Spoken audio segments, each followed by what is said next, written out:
오늘 우리에게 주시는 말씀은 창세기 6장 1절에서 8절까지 말씀입니다. 제가 본문 말씀을 봉독해 드리겠습니다. 사람이 땅 위에 번성하기 시작할 때에 그들에게서 딸들이 나니 하나님의 아들들이 사람의 딸들의 아름다움을 보고 자기들이 좋아하는 모든 여자를 아내로 삼는지라. 여호와께서 이르시되 나의 영이 영원히 사람과 함께하지 아니하리니 이는 그들이 육신이 됨이라. 그러나 그들의 날은 120년이 되리라 하시니라. 당시의 땅에는 네피림이 있었고 그 후에도 하나님의 아들들이 사람의 딸들에게로 들어와 자식을 낳았으니 그들은 용사라 고대의 명성이 있는 사람들이었더라. 여호와께서 사람의 죄악이 세상에 가득함과 그의 마음으로 생각하는 모든 계획이 항상 악할 뿐임을 보시고 땅 위에 사람 지으셨음을 한탄하사 마음에 근심하시고 이르시되 내가 창조한 사람을 내가 지면에서 쓸어버리되 사람으로부터 가축과 기는 것과 공중의 새까지 그리하리니 이는 내가 그것들을 지었음을 한탄함이니라 하시니라. 그러나 노아는 여호와께 은혜를 입었더라. 아멘. 오늘 수요 강의 시간은 주신 말씀 창세기 6장 1절에서 8절 말씀을 갖고 나를 나 되게 하는 은혜라는 제목으로 하나님의 말씀을 전하도록 하겠습니다. 상대성 원리를 발견한 천재 물리학자인 아인슈타인이 이런 말을 했습니다. 인간의 악한 성질을 바꾸는 것보다 플루타늄의 성질을 바꾸는 것이 훨씬 더 쉽다라고 이야기했습니다. 여러분, 플루타늄의 원소 거의 불변하는 원소 아닙니까? 근데 그것을 바꾸게 하는 것이 오히려 사람의 성질을 바꾸게 하는 것보다 더 쉽다, 그렇게 이야기를 했습니다. 무슨 뜻에서 이런 말을 한 것일까요? 그렇습니다. 우리 인간의 악한 본성, 인간이 가지고 있는 악함, 쉽게 변하지 않는다 하는 뜻에서 이런 말을 한 것이 아니겠습니까? 오늘 본문에 보면 이 사람들의 악한 모습이 나오는데, 그러면 여러분, 사람이 악하다라고 할 때 그 악한 것은 무엇을 보고 이야기하는 것일까요? 오늘 본문 2절에서 이런 말씀을 합니다. 하나님의 아들들이 사람의 딸들의 아름다움을 보고 자기들이 좋아하는 모든 여자를 아내로 삼는지라. 하나님께서 이 땅에 있는 인생들을 보시고 악하다라고 생각하셨는데, 하나님은 도대체 인간의 어떤 면을 보고 악하다 그렇게 말씀하신 겁니까? 2절에 보니까 자기 좋아하는 대로 행하는 것, 그것을 보시고 악하다 말씀하신 것이죠. 창세기 1장에 하나님이 우주 만물을 지으실 때 하나님이 보기 좋다라고 하신 것, 하나님이 보기에 좋은 것을 따라 사는 삶이 선한 삶이고 의로운 사람의 모습입니다. 그런데 하나님이 보기에 좋은 것을 따라 살지 않고 자신이 보기에 좋은 것에 마음을 빼앗겨 살아가는 것, 그것이 죄의 결과고 하나님이 볼 때 악하다라고 하는 악함의 핵심입니다. 이렇게 사람들이 자기 보기에 좋은 것을 따라 살아갈 때 어떤 결과가 초래될까요? 5절 말씀 한번 주목해 보세요.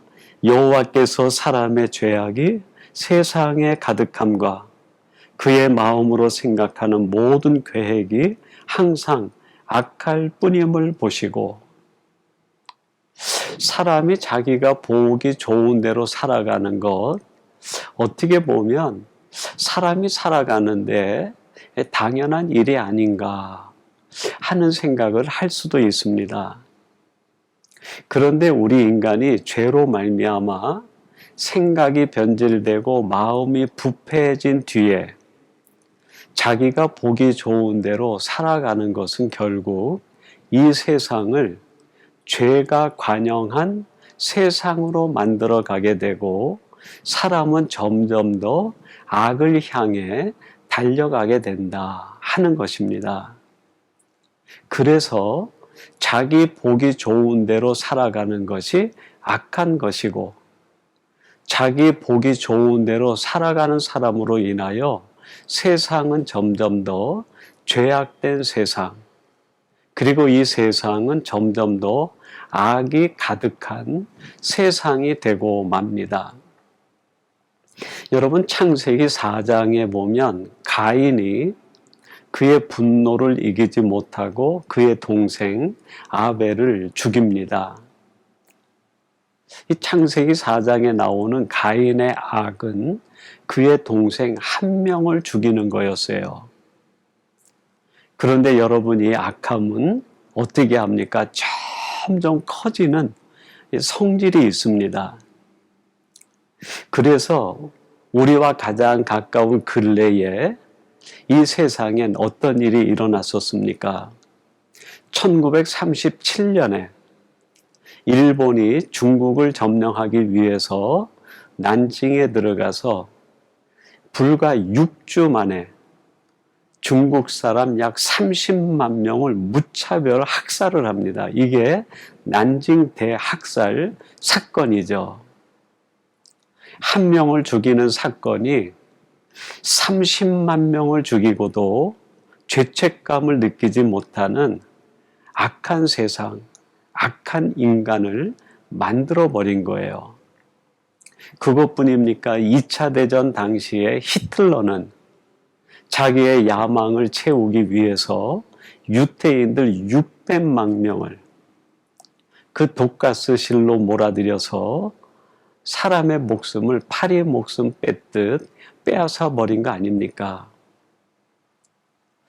자기 보기 좋은 대로 살아가게 되면 결국 세상은 죄가 관영하게 되고, 사람은 점점 더 악해져서 악한 행실에 대하여 무신경하게 되고, 이 세상은 더 이상 선이 자리할 수 없는 세상이 되고 맙니다. 여러분, 그러면 이렇게 악한 세상을 만들어가고 죄된 세상을 만들어가게 되는 그 근본적인 이유가 뭘까요? 도대체 사람에게 어떤 일이 일어나서 이 세상이 죄가 관영하고 사람은 점점 더 악해져 가는 걸까요? 거기에 대한 답이 오늘 본문 3절에 담겨 있습니다. 3절 말씀 한번 주목해 보세요. 여호와께서 이르시되 나의 영이 영원히 사람과 함께하지 아니하리니 이는 그들이 육신이 됨이라. 그러나 그들의 날은 120년이 되리라 하시니라. 3절에 보니까 하나님께서 인간과 함께하지 아니하시고 하나님의 영이 영원히 인간을 떠나버리겠다라고 말씀을 합니다. 여러분, 인간이 악해지는 까닭은 하나님의 영이 그들을 떠났기 때문이에요. 하나님의 영을 다른 뜻으로 표현한다고 하면 하나님의 은혜가 그들에게 머물지 않기 때문이다 라고 바꿔 말할 수 있습니다. 하나님의 은혜가 떠나버린 세상, 그리고 하나님의 은혜를 더 이상 누리지 못하는 인간들이 만드는 세상은 어떤 세상이 되고 말까요? 결국엔 하나님의 진노와 심판을 피할 수 없게 됩니다. 오늘 본문 7절 이렇게 말씀합니다. 이르시되 내가 창조한 사람을 내가 지면에서 쓸어버리되 사람으로부터 가축과 기는 것과 공중의 새까지 그리하리니 이는 내가 그것들을 지었음을 한탄한이니라 하시니라. 하나님의 영이 떠나버리고 하나님의 은혜가 떠나버린 인간들, 그들이 만드는 세상은 오직 죄악의 세상이고 악한 세상일 뿐이라는 거예요. 그래서 더 이상 하나님이 그들을 지면에 두지 않고 쓸어버리기로 결정하시고 심판하기로 결단하셨다는 겁니다. 얼마나 무서운 일이고 하나님의 진노입니까? 근데 한편 여기서 놀라운 사실을 우리가 발견하게 되는데, 하나님이 그렇게 죄악으로 관영된 세상, 오직 악할 뿐임을 사람들을 보시고 그들을 심판하기로 결정하셨음에도 불구하고 그렇게 심판하겠다 선언하시고 120년이 지나서 노아 시대 때 하나님께서 홍수 심판을 시작하십니다. 하나님이 심판하겠다 결정하시고 120년이란 시간을 주신 거예요. 여러분이 120년이란 기간이 의미하는 것이 무엇일까요? 두 가지의 의미를 우리가 발견할 수 있습니다. 첫째는 하나님의 그럼에도 불구하고의 사랑을 발견할 수 있어요. 하나님께서 이 땅에는 인간들을 보시고 그들의 악함과 죄가 관영함을 보시고 심판하기로 결정했음에도 불구하고 120년 동안 기다려주시는 하나님의 사랑, 그럼에도 불구하고의 사랑, 그 120년 동안 하나님의 은혜가 그들에게 이슬비같이 계속 내렸던 거예요. 또 한 가지 의미를 발견할 수 있는데 그게 뭘까요? 그 120년 동안 하나님께서 그럼에도 불구하고의 사랑과 그 은혜를 이슬비같이 내려주셨음에도 불구하고 죄악된 인간들이 그 하나님의 사랑을 외면해버린 거예요. 그 하나님의 은혜를 의지적으로 다 거부해버린 거예요. 여러분, 정말 악한 것은 바로 이 하나님의 사랑을 외면하는 일 아닙니까? 가장 인간의 악한 행위, 그거는 하나님의 은혜를 거부하는 일이라고 할 수 있겠습니다. 하나님께서 심판하기로 결정하신 뒤에도 120년 동안이나 그들에게 사랑으로 인내하시고 돌아올 기회를 주셨지만 그들은 그 하나님의 사랑을 거부하고 오직 자기 보기 좋은 대로 살아가는 삶을 돌이키지 않은 거예요. 이슬비같이 내리는 하나님의 은혜를 다 거부해버린 거예요.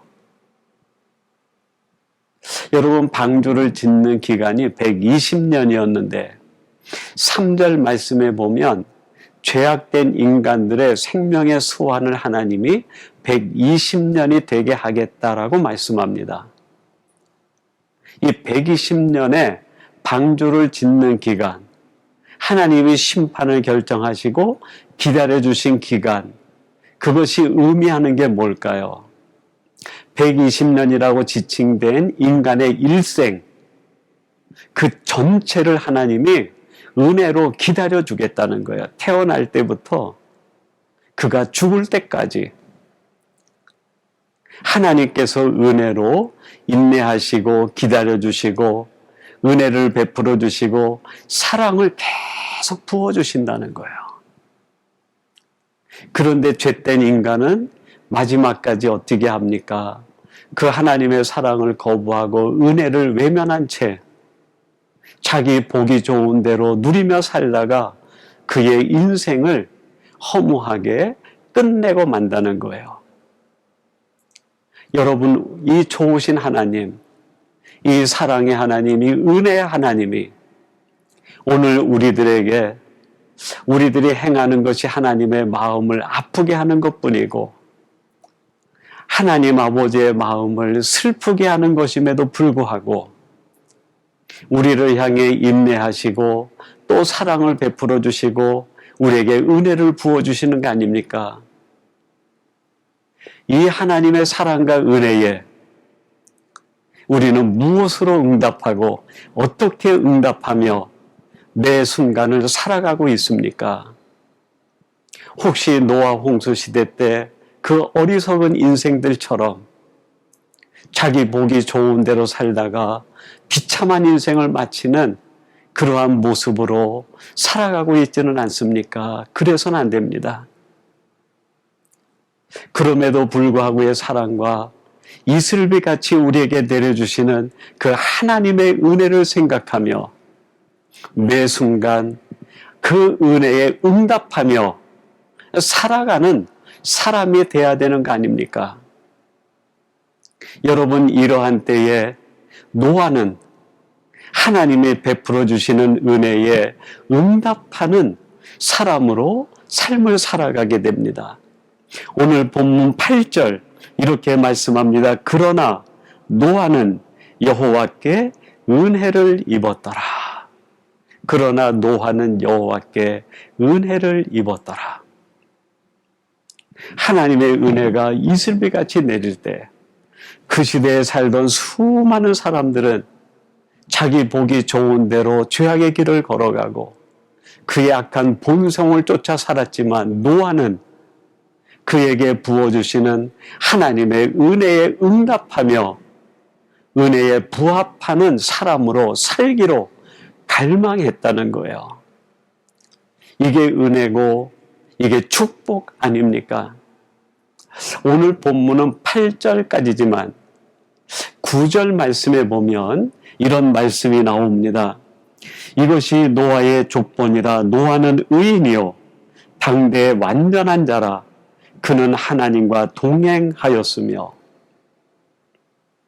이 9절에 보면 노아에 대하여 하나님께서 칭찬과 정말 감동적인 말씀으로 그의 인품과 인격, 신앙 됨됨이를 이야기하는데 그 노아는 의인이요 완전한 자요 하나님과 동행하는 사람이었다라고 이야기합니다. 여러분, 여기에서 아주 중요한 점을 우리들이 이해하고 넘어가야 되는데, 노아가 하나님 앞에 은혜를 받은 것은 노아가 은혜를 받을 만한 자격 있는 사람이어서가 아니에요. 거꾸로 이해를 해야 됩니다. 노아에게 하나님의 은혜가 임해서 노아가 그 시대에 하나님이 쓰실 만한 의인이 되었고 하나님이 볼 때 완전한 사람으로 살아갈 수 있었고 하나님과 동행하는 사람이 되었다라고 이해를 해야 됩니다. 그가 인간적으로 자격이 있어서 그 자격 때문에 하나님이 은혜를 부어주신 것이 아니라 노아도 그 시대에 살던 사람들과 다를 바 없이 그의 생각은 언제나 불완전하고 그의 마음은 사납고 그의 행동은 언제나 실수할 수 있었지만 하나님의 은혜가 그를 덮어 쌈으로 인하여 그가 그러한 사람으로 살지 않게 하시고 그 시대의 의인과 완전한 자와 하나님과 동행하는 사람으로 살 수 있도록 만들어 주셨다는 거예요. 노아가 노아 될 수 있었던 것은 노아의 인간적인 면에 있는 것이 아니라 전적으로 하나님의 은혜의 결과였고 하나님의 은혜가 노아를 노아되게 했다는 말입니다. 여러분이 노아가 이렇게 성경이 자랑할 만한 의인이요 완전한 자요 하나님과 동행하는 자이지만 하나님의 은혜가 잠시 떠나버리고 하나님의 은혜를 망각하는 순간 어떤 사람으로 변질될 수 있을까요? 여러분 창세기 9장 21절 이렇게 말씀합니다.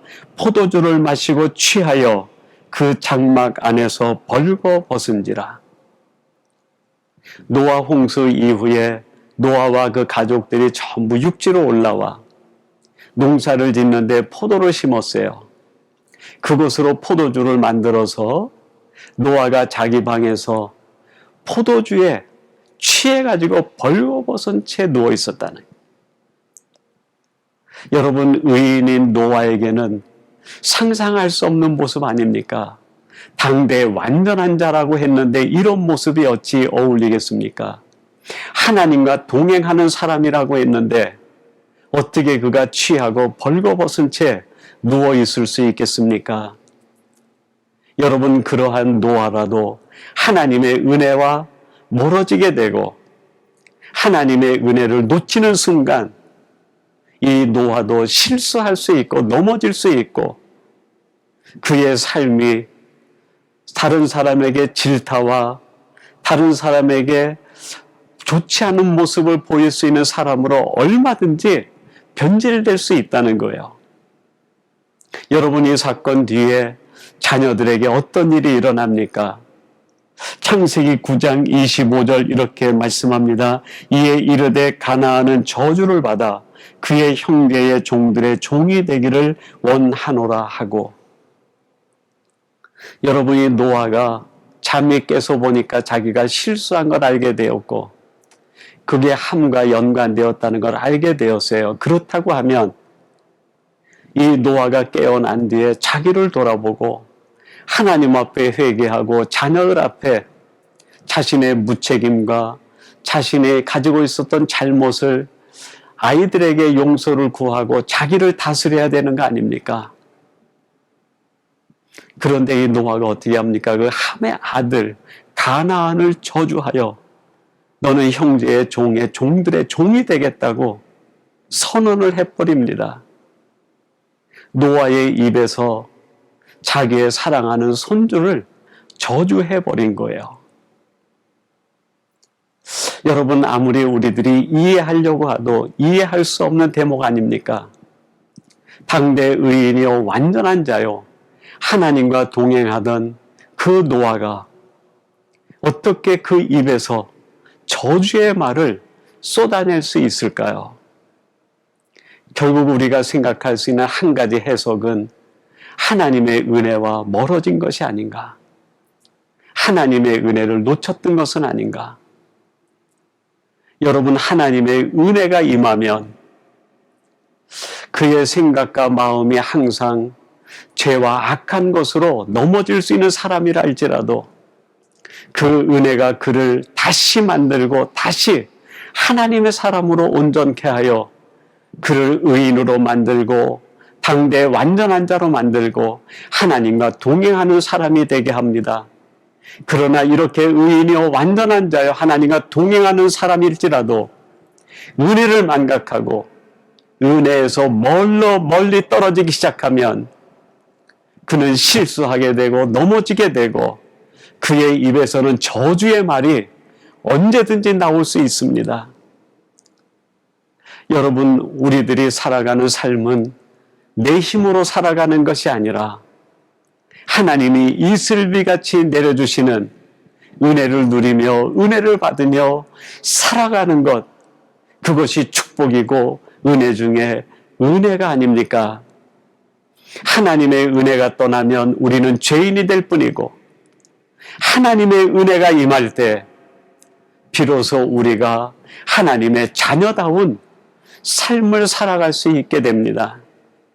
여러분, 이런 사실을 신약 성경에서 너무나 절실하게 깨달은 사람이 있습니다. 그가 누굽니까? 사도 바울이에요. 사도 바울이 이 은혜의 비밀을 깨달은 뒤에 고린도전서 15장 10절에서 이렇게 고백합니다. 그러나 내가 나된 것은 하나님의 은혜로 된 것이니 내게 주신 그의 은혜가 헛되지 아니하여 내가 모든 사도보다 더 많이 수고하였으나 내가 한 것이 아니요 오직 나와 함께 하신 하나님의 은혜로라. 사도 바울이 고백합니다. 나는 죄인의 괴수요 만삭되어 나지 못한 자와 같다라고 이야기합니다. 나는 생각도 부족하고 마음도 악하고 행실과 행동도 악했다. 그런데 이런 내게 하나님의 은혜가 이슬비같이 내려서 나로 하나님의 자녀다운 사람이 되게 했다라는 고백이에요. 내가 나된 것은 내 의지, 나의 정신 수양, 내가 가지고 있는 어떤 인간적 자격 때문이 아니라 무조건적으로 부어주시던 하나님의 은혜의 결과였다고 얘기합니다. 여러분, 노아가 사는 것도 하나님의 은혜로 말미암아 사는 겁니다. 노아가 노아될 수 있었던 것은 하나님의 은혜가 그에게 끊임없이 임했기 때문이에요. 사도 바울이 된 것은 그의 인간적 수양이나 자격에 있는 것이 아니라 하나님의 은혜 가운데 살았기 때문이에요. 마찬가지입니다, 여러분. 우리들이 이 죄가 관영한 이 세상에서 하나님의 자녀로 살아가기 위해선 하나님의 은혜가 우리 가운데 임해야 됩니다. 하나님의 은혜가 내 생각에 머물 때 생각이 바뀌고, 하나님의 은혜가 내 마음에 충만할 때 내 마음이 새로워지고, 하나님의 은혜가 내 손과 발에 임할 때 나의 행동이 하나님의 자녀다운 행동과 삶으로 나타나게 되는 것 아닙니까? 오늘 이 말씀을 함께 나누는 사랑하는 성도 여러분, 이 시간 우리들도 하나님 앞에 이 고백을 드리십시다. 노아가 노아될 수 있었던 것은 하나님의 은혜 때문이고, 사도 바울이 사도 바울 된 것은 하나님의 은혜였던 까닭처럼 하나님, 내가 하나님의 자녀답게 살게 하기 위하여 하나님의 은혜 가운데 머물게 해 주시옵소서. 오늘 내가 나된 것은 하나님의 은혜임을 고백하며 이 은혜 가운데 살아가는 복된 성도들이 되시기를 주님의 이름으로 축원합니다. 우리 같이 기도하겠습니다. 하나님 아버지, 죄악이 관영한 세상에서 하나님의 은혜가 노아에게 임했을 때 그 시대에 살던 사람과 다를 바 없었던 노아가 하나님이 쓰실 만한 위대한 은혜의 사람 노아로 바뀔 수 있었습니다. 죄인 중에 괴수요, 하나님 앞에 늘 하나님의 마음을 아프게 하던 악한 성품을 가졌던 사도 바울이 은혜로 인하여 하나님이 쓰실 만한 위대한 사도가 되었던 것처럼 아버지 하나님, 저희들에게도 하나님의 은혜가 필요합니다. 하나님의 은혜가 우리 안에 늘 충만하여 그 은혜 가운데 우리의 생각이 바뀌게 하시고 우리의 마음이 새로워지게 하시고 우리의 손과 발과 행동이 하나님 자녀다운 사람으로 변하게 하여 주옵소서. 그리하여 우리들이 하나님의 은혜 가운데 살게 하시사 하나님이 주시는 놀라운 은혜와 축복을 누리는 사람 되게 해 주옵소서. 예수님의 이름으로 기도하옵나이다. 아멘.